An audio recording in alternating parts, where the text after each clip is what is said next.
Hello, my name is Ria Garcia, and today we're going to be talking about blockchain. So we're going to be talking about what blockchain actually is, how it works, and some use cases that we can apply it to. So what is blockchain exactly?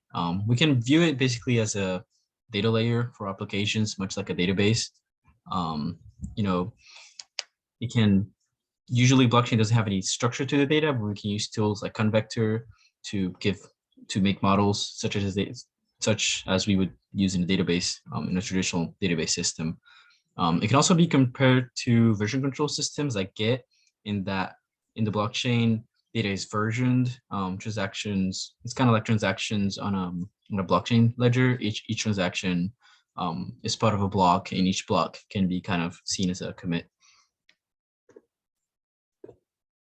So blockchain is decentralized. This means that all the data isn't stored in one single server as traditionally databases are.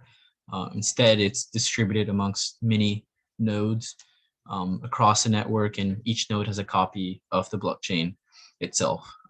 Also, blockchain has the ability to execute smart contracts when changes are made to the um, to the blockchain, and that's very much compared to stored procedures on traditional databases.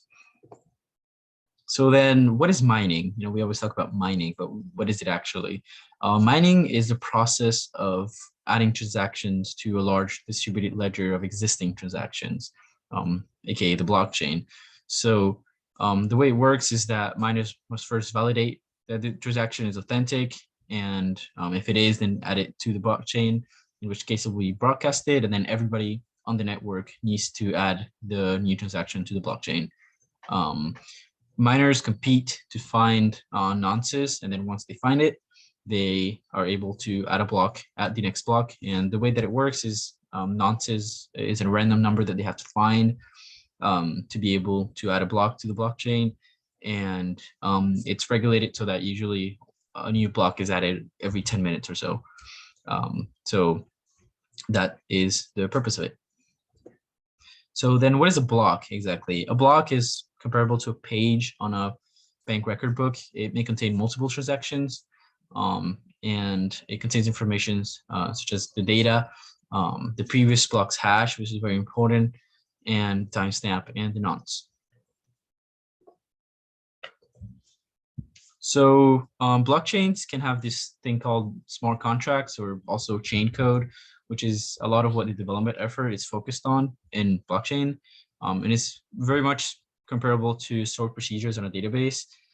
Basically, they just run whenever preconditions are met, when a new transaction is added or something like that. They perform some action, such as releasing funds to appropriate parties, registering a vehicle, sending notifications, or issuing a ticket. Some use cases of blockchain, well, there's a million of them, of course, but basically anywhere that we need a tamper-proof log of sensitive activity, and that we need security also is very important. Blockchain is a really good option for that.